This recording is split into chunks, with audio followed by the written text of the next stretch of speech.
adventures, everybody. Hope you're having a great day. I have got a good show for you today. It's with Heather Christie, who's an award-winning author.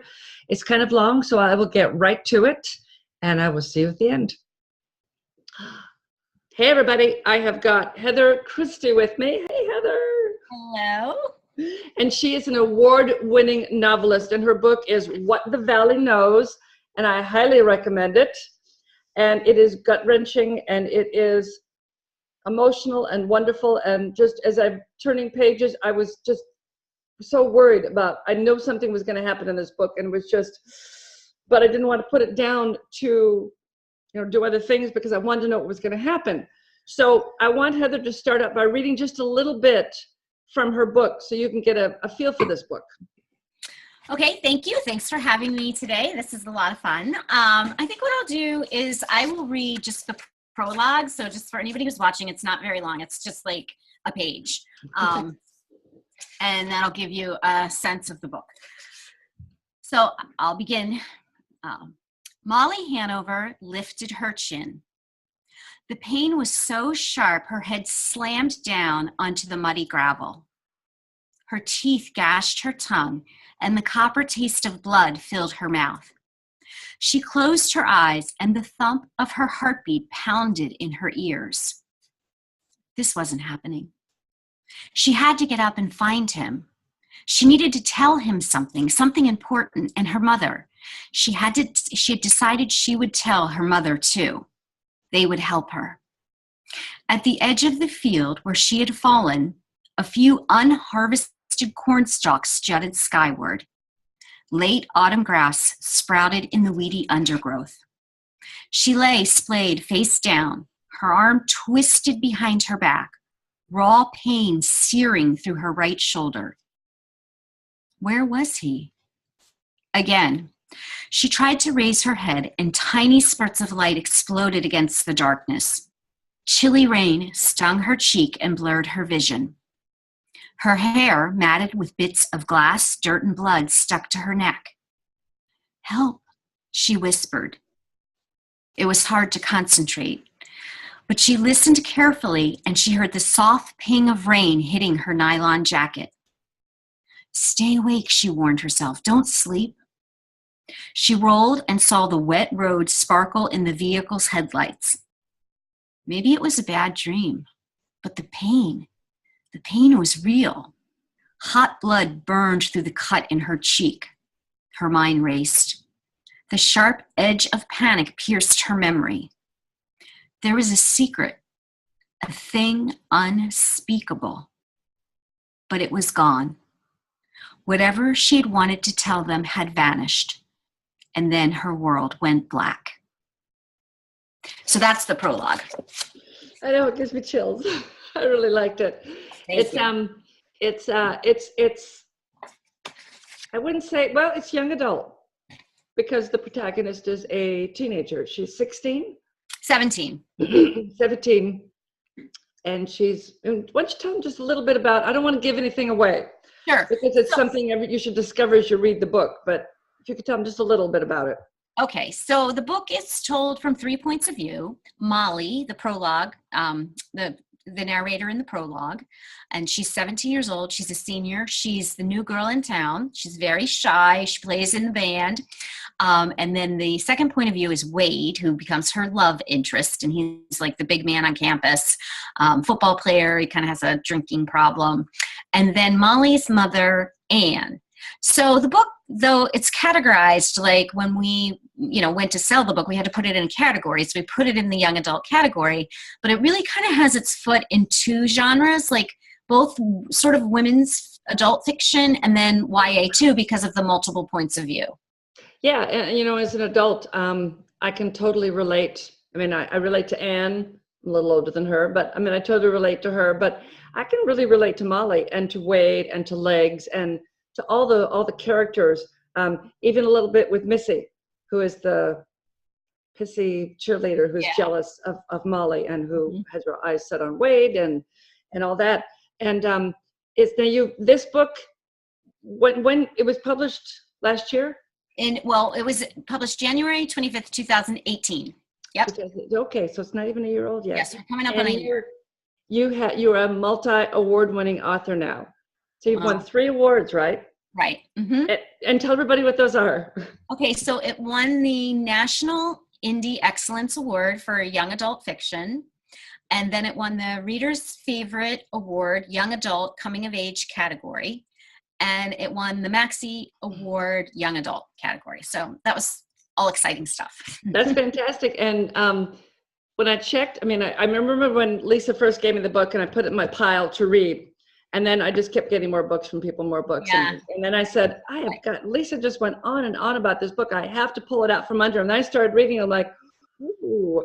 And there were, at the time, there were just a few reviews, but you've got like 100 reviews now on Amazon, which is fantastic. Yeah, so that's been a challenge. You know, as an indie author, you're so dependent upon reviews, you know, trying to build reviews. So it really has come down to like, oftentimes just asking people, like if they say, oh, I read your book, Heather, and if they act like they liked it, then I'll say, oh, well, maybe you could put a review on Amazon for me. So yeah, I found that's the best way to get reviews for any other writer who might be watching, is just to ask for them. Yeah, and if you're like, Melissa, you're going to do a review for me, right? When you're done here reading the book? Yeah, and if you're a reader, leave a review. You know, even if you don't like the book, leave a review, because it helps the reader. And I, as the reader, will read reviews, and I'll read the good reviews and the bad reviews just to get a feel for what the book's about. And that helps me decide to buy books. So it just helps everybody. Leave a review once you've read the book. So I'm in my living room. I'm usually in my office, so I usually have boards next to me with all my Post-it notes. So they're kind of scattered all over food items in my kitchen here. So I like to give my viewers or my listeners just kind of a feel for the kind of person the writer is, because for me, I like connecting with who the writer is. I don't know, it just makes me feel like I know them a little better. So I want to start with, there was one here I wanted to start with. Okay. We were just talking about this a little bit before we started recording. I had shin splints, which everybody knows. I've been complaining about them. And so I was on the couch for 3 weeks and I couldn't walk, and it was just really annoying. And I'm a runner, and if I don't run every couple of days, I'm just twitchy, more so than normally. So, oh, that's the wrong one. So more so than normal. And it really affected everything about me. And then I wasn't reading, and then I wasn't writing. And I wonder if, have you ever gotten something like reader's block, where you just can't read, and has it affected your writing? So yes and no. Like you, I'm also like an exerciser, a runner, and I have to always be doing something. So if in the same vein, I always like to be reading something. Like I usually am listening to something on Audible. Like, so when I'm driving around in my car, I'm listening to a book on tape. And then I always like to read at night. Like I make that part of my writing practice, is to always be reading. So I have had reader's block though. And I've sort of found a way to get over this. In the past, I was one of those people that always felt like if I started something, I had to finish it. So even oftentimes books that I wasn't enjoying, I would force myself through, and it did kind of create like a reader's block, because it would take like a lot longer to finish the book. Yeah. But I just couldn't get over not finishing a book. So a couple of years ago though, I started giving myself permission to just like, if I don't like a book, life's too short, I am just not going to finish reading it.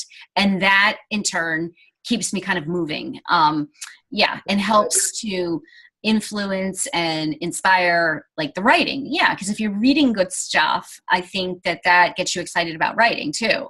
So I think it's important to keep reading no matter what. So that's what helped me get through reader's block. It's just deciding like, if I don't like a book, okay, I'm just not going to read it, and just put it down. That's a great way to look at it. I know when I bought the book, I spent, $18 on the book. I feel like I've got to read every page. But maybe what I need to just do is say I'm done, and then we have one of those free libraries in the park. Just go and put them in there, and then hope that somebody else finds it and enjoys it, and I'll just consider it my contribution to society. Yeah. Now, speaking of being twitchy and stuff, for me, I get to be, I drink tea all the time when I'm writing and just all the time. And my doctor took me off caffeine because I was so twitchy all the time. But so I'm kind of like running around like a little chihuahua. And I used to have a chihuahua and we were kind of alike.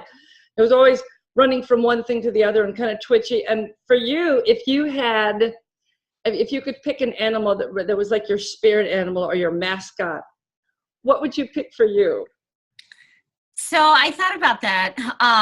And I actually have 2 cats. And I call them like my assistant editors because they're always sort of like lounging with me or sitting on my keyboard. Yeah. It's hard to write.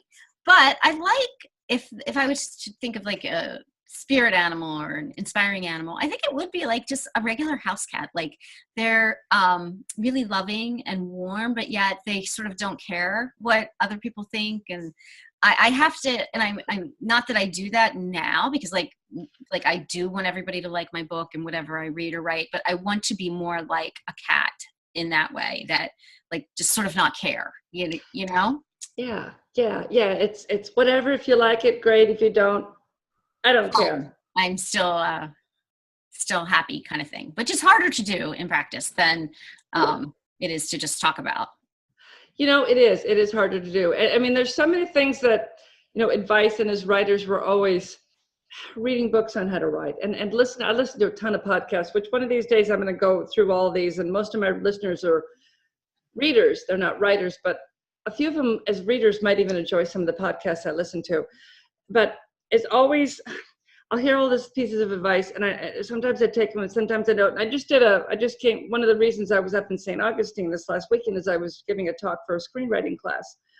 And I'm doing this talk and I'm thinking, I'm telling these students about outlining, and I don't necessarily always do these same things that I'm telling them that they should be doing. So is there something that's just a difficult process of the artistic process for you? Something that like with my outlining, I'm such a stickler for outlining, but with this last book, I realized I hadn't outlined enough. So is there something that for you that it's the most difficult part of the artistic process for you as you're putting a book together?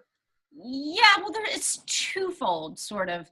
One thing, like as I've now gotten to the point where I have like a completed manuscript and I'm trying to get that manuscript out in the world and, have it picked up by a publisher, there's oftentimes so much rejection that accompanies that.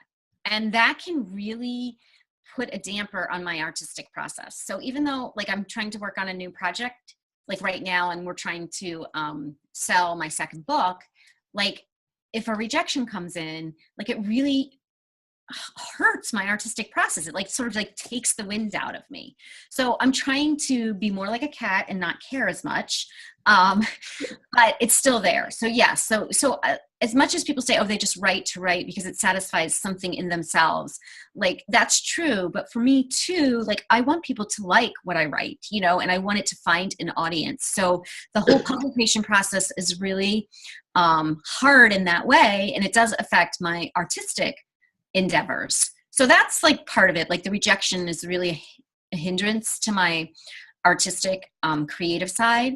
And then the other thing, like if we get really specific about the process itself of putting a book together, I find the hardest part for me is usually the first draft, is just plowing through the first draft. And the thing that I've learned as I've been writing longer and longer is that you can't care too much about the first draft. It's just like Anne Lamott says, you need to do a minimum of 3 drafts. The first one is where you just like put it down, the down draft, and just getting it down. The second draft is where you clean it up. And then the third draft is where you polish it. So the rejection is really hard for me with the whole artistic endeavors. And then the first draft is usually the hardest. I love to edit. Like I like to edit. That's one of my favorite things to do. But yeah, that would be my answer. Yeah, I can totally see that. I was a literary agent, and the rejection finally is why I had to. It bothered me more than my clients, and I'm sure it bothered them a lot. But just rejection, I just absolutely hated hearing no's. Absolutely hated it. So let's talk about something more fun. Let's talk about money. Spending it, unfortunately. So what? I'm going to be doing a writing conference in May. I'm really excited about it. It's in Chicago. Shh, I haven't told my husband yet. Shh. Okay. So but the Cubs will be in town that week, so I think he'll be excited. So what is, as a writer, what's the best money that you've ever spent on something for your craft? Okay, so I did go back to school and got my MFA, Master's of Fine Arts in Creative Writing. So I do think that that was money well spent, because I could not be the writer I am today had I not gone through that type of sort of vigorous training. But that being said, that was just sort of like in the infancy of my writing, you know, so I still feel like I'm an apprentice and always needing to work on it. But money well spent, I think you have to be careful too when it comes to conferences and retreats and things like that. One of the ones I felt was probably the most like bang for the buck was I did the New York Pitch Conference in New York City. Yeah. Where it's a pitch conference. So you're not working as much on craft itself, but you're going there and you're pitching your book and trying to get editors interested in it. And so I did feel like that was money well spent. Like if you're at that point where you have a finished manuscript and you're either trying to get an agent or hook a publishing house, I think you have to be really like pinpoint like where you want to go and what you're looking for. Yeah. This one that I'm going to is just small group. A lot of us already know each other. Yeah. The speakers are all people I follow already. So I think it'll be a good kick for our writing. Anyway, so I'm looking forward to that. And the Cubs are in town, and it's Chicago. Yeah, that sounds fun. Yeah, so I think that'll be fun. Let's see. I know. Oh, excuse me. My nose is so itchy. My hair is like in my face and all over. Now, here's one. I'm always Lisa, my editor, who's a friend of ours. Heather and I both know her, and she's always saying to me, like this weekend, she kept saying, she was talking about her. She's a teacher, and her students, and there's various books that they're reading, and she'll say, "Have you read that book?" No, I haven't, but I know the author. And we just watched this movie, which I highly recommend, called Authors Anonymous, and it's a mockumentary about a group of people in a writing group, and one of the girls gets a 6-figure contract. This is how all the people react to this as it happens. And she's still trying to stay in the group and still be friends with everybody. And there's one guy that always, Dennis Farina plays a character who always refers to himself in the third person. And it's just. What's the name of it again? I think I would enjoy it. It's called Authors Anonymous. Authors Anonymous. Okay. Yeah. I'm writing it down. Yeah, it stars Dennis Farina, and Chris Klein. Trisha for the girl from Battlestar Galactica has a small role. She has dark hair and she has a Russian accent. I think it was Russian. I didn't recognize her. I had to look it up to see who is that. The girl from Big Bang Theory is in it. She plays the girl that got the contract. And Terry Polo is in it. And it's just, as we're watching it, we're going, oh my God, we know these people because we've been in writing groups with these people. We know these people. And then sometimes it was, oh my God, that's me. Mm-hmm. So then it wasn't as funny, but it was still funny. It was just, but it made me think of novels. These things, one of the characters, as they're being interviewed, they keep asking her about things, and she can never articulate her feelings, and she's always and then other characters ask her about books, and she has never read any of these books. She can't articulate herself, yet she gets this 6-figure deal. So it got me thinking, what have you got a novel that you feel is underappreciated, and not just something that everybody always talks about? And I was trying to think if I had one of my own, and I'm like, I'm not sure, because I tend to forget the names of books after I read them. I remember the content, but I don't always remember. I'm bad with names. I don't always remember the name. But do you have a favorite novel that's you feel is underappreciated? I do, sure. In fact, our mutual friend Lisa recommended the Last Policeman series to me.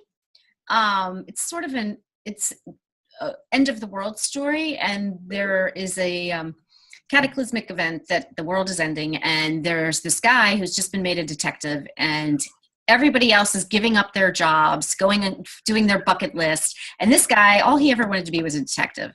And he's still carrying on as a policeman as the rest of society breaks down. But the author's name is Ben Winters, and the novel is just really, really good. And I do think underappreciated. Like, I don't think a lot of people know about it, but I read that, and then he's a series of 3. I went and promptly read the other 2 as well. So yeah, I think that's, if you like that sort, I love like kind of end of the world. Yeah, that book was on her side table, and I picked it up, and she was telling me about it, and I said, "Oh, what a great premise! He's going to solve this murder, right? Even though the world is ending and nobody cares." Right. And I think the first one was the asteroid is 6 months out, and then the next one, the asteroid is closer and closer and closer. Yeah, and the third book at the asteroid is like 2 days out. Yeah. Yeah, and the writing is beautiful. Like the premise, the hook is good, but also the writing is elegant, and from a writer's standpoint, you appreciate that part of it too. That he's telling a story and he's writing it well. Yeah, and is it the same guy, the same detective on all 3 books? Is he solving a murder in all 3? 3 different, like there's 3 different like hooks. Yeah. Yeah. Oh, I like that. I like that, to keep them all together. Mm-hmm. Yeah. Let's see. Have we covered everything? I'm sorry, everybody. I'm like I said, I got home like right before, and I've been gone like 5 days, and I meant to set all this up before I left, and I'm not usually this disorganized. So I don't like being disorganized. Now you've got a new book you're working on, right? Yes. Can you talk a little bit about. So I finished my second book, and it was going to be called The Valley Wept, as part of like a series. Oh, yeah. But I now have a new agent, and we're trying to position the book as a standalone. So the title's been changed, and the new title's called The Lying Season, Lying, The Lying Season. I like that. Is it the same characters? Some of the town is the same, and some of the characters on the periphery are the same, like the policeman and Mr. Franks, the English teacher. They kind of float through that book as well, but the main characters change. Yeah. Okay. Do you plan then on doing more books in the same environment, the same area? We'll see. I sort of have a third one that's sort of percolating, and that's now, so I have that second book complete, and we're trying to find a home for it. So now it's like, okay, looking for the next project. And that's when I was talking about how that kind of sometimes hurts your artistic process, because we're trying to find this other book a home. And like, if it's, when you're not getting yes, sometimes it makes it so hard to just focus your energy and stay positive on your next project. But yeah, I like Millington Valley. I could see writing more books there in that fictional town. Yeah, it's a nice little town. I like the people, and yeah, I can see that it could become a large series. You couldn't, because I don't want to give anything away, but yeah, it would be a place that people could spend time, and it's small town America, and that's very comforting to people. That small town where everybody knows everybody else, and it's a nice environment. The story subject is kind of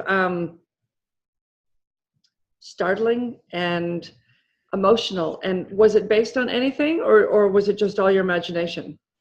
Well, that's the thing, is that a lot of people will ask me, they'll say like, well, is the book true? Like, are there true parts in the book? And really, and I don't want to give any spoilers away, but what happens to Molly is not autobiographical. But the things I would say that are autobiographical about the book are, one, the town. The town is very much like the same small town. It's like a composite of the town I grew up in, the town next to me, kind of like that whole small Pennsylvania area. That's very familiar and feels very true to life. And then the other, and it's funny that you mentioned it at the onset, the one character in there, the bully, named Missy, she was actually inspired by a real life character in my high school. So while it's not all autobiographical, there are elements that are inspired by real life. And Wade has a drinking problem, and there has been alcoholism in my family. So that's really also inspired by real life. My second book, the narrative kind of follows some events that did happen in my life in the lying season. and then there's it's fiction, and there's a whole fictional hook, so to speak. But it kind of, the background of it is very true to some things that actually happened. So I don't know if that really answers your question. But yeah, it kind of does. It kind of does. I mean, that's one thing that people ask all the time. Where do these characters come from? And a lot of the time it's just, well, I'm a writer, I made it up. Right. But sometimes there's an event that sparks something. Right. You see something, you hear something. And like I was telling this class, this talk I was giving, you keep your eyes and ears open, and a lot of times you'll say something, or you'll see something, and that just all of a sudden sparks an idea, and you're like, oh my God. And you just have to be ready to, grab that and write about it. And people, especially if it's something devastating, people always want to know, oh my God, did that happen to you, or your mother, or your sister, or your next door neighbor, or any of those things? Or did you read it on the news or something like that? So, it's just something that that it's always, the gossipy and the tabloidish part of all of us when we read anything is, oh, I wonder if that, I read Jack Reacher books, and I wonder, when Lee Childs is out in public, what is he like? Is he like Jack Reacher, kind of thing. So, and I said that just because that's like the book that's sitting over here. So, anyway, so you're just waiting to find a home for this new book. Yes, at this point. Yep. Okay, good. So when you get the home for this new book, come back and read us an excerpt. I would love to. Yeah, that'd be great. So I'm excited about that one. And then, so are you working on anything other than this series? No, I also blog, but I haven't been doing that as regularly as I did in the past. So I do have a whole nonfiction side of myself through the blogging, and then I've re-syndicated a lot of those pieces on larger sites, and I've sold some pieces to magazines. But I've sort of not done quite as much of that in the last 6 months as I tried to finish up novel number 2.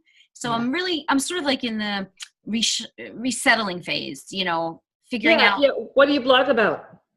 Everything. Like a lot of it's like just being a mom to teenagers, like what that's like. But no subject's really off limits. It's sort of like whatever almost. It's not very specific. I know some blogs are very specific, talking about owning a Cocker Spaniel or something like that. But no, mine's kind of like sort of more far-reaching slice of life sort of stuff. Oh, that's always great. We'll put a link in the show notes. So just send me the blog link, and we'll put it in there, and go read her blog. Her book is great. Her blog would probably be great too, especially nonfiction. I love to read nonfiction stuff. And I wish that I could get text to speech, where I do have a couple blogs that I follow, and I'd love to be able to have them go in my ears like podcasts do. Oh, yeah. That would be so great if there was something that I could just, press the button and would just go through all of them and put it in podcast form, because most of the time I'm either in the car or walking my dog. And the dog, I have a 17-year-old dog who goes 2 steps and then sniffs every blade of grass around her, and then 2 steps. And then so, a half-mile walk is 45 minutes to an hour. And I need to be doing something other than just standing there waiting for her to finish sniffing that blade of grass. So it would be great. And I can't read because I walk into traffic. Right. Stop doing that. So I'm going to put that in there, and there'll be a link to What the Valley Knows, 3 award-winning medals. I don't want to call them medals, but she's won 3 awards with this book, and all prestigious awards. So, and it's really good. It's gut-wrenching. I think you'll really enjoy it. Even if you don't read young adult, I wouldn't call it young adult, really. I'd call it more, if you like family stories, if you like just the family, and it's got the mother and the daughter, and it's got all these things that happen to this family. So it's a good book. So check that out in the show notes. And thank you for coming by. Thank you, Melissa. It's been a pleasure. Thanks. Bye-bye. Bye-bye. Okay, don't leave. Okay, thanks. Oh God, I'm so sorry. I'm so disorganized. I'm normally not this. Great. It was fabulous. Thank you. Thank you so much. And it'll air in 2 weeks. Okay. This week's Thanksgiving, so I'm just going to read something because no one will listen. It's Thanksgiving. I don't want yours to get lost. And then I'm turning this into a podcast. So I'm just going to dump all 9 episodes during the week. I think there'll be 9 episodes this Thursday. So your episode will be 10.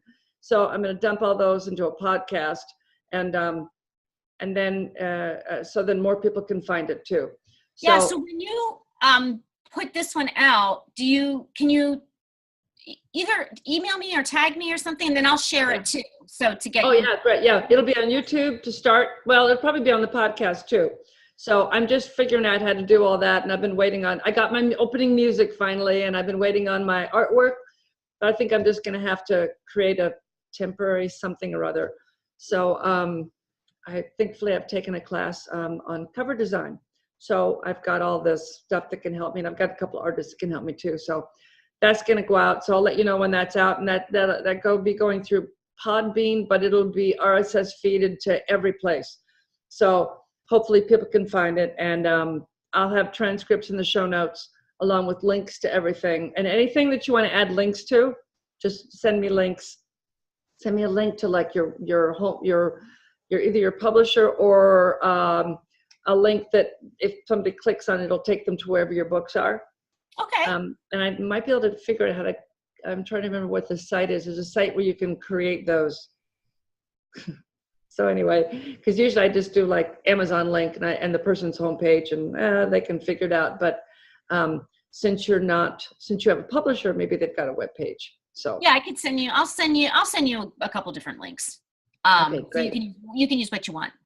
Okay, great, and thank you so much. I'm glad we figured it out, and hopefully I'm not too echoey in here. Usually it's like smaller and such.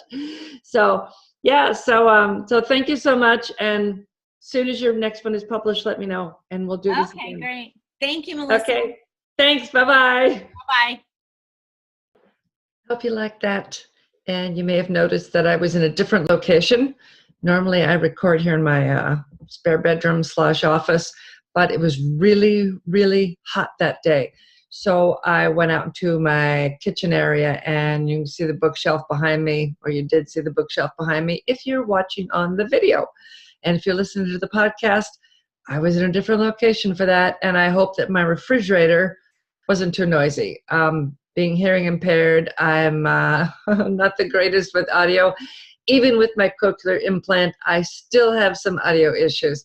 So forgive me if the audio wasn't the best there for the interview. Next week, I'm going to try to peel off this note easily so I don't leave a lot of noise. Lori Drake is going to be here talking about her werewolf series called Grant Wolves. And I'm almost ready to start the second book in the series, and I am loving reading the werewolf series. So that has been a lot of fun for me.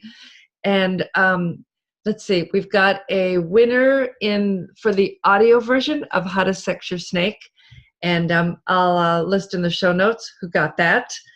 And that's from people commenting after episode 8, I think, the episode with Rosie Zwadek.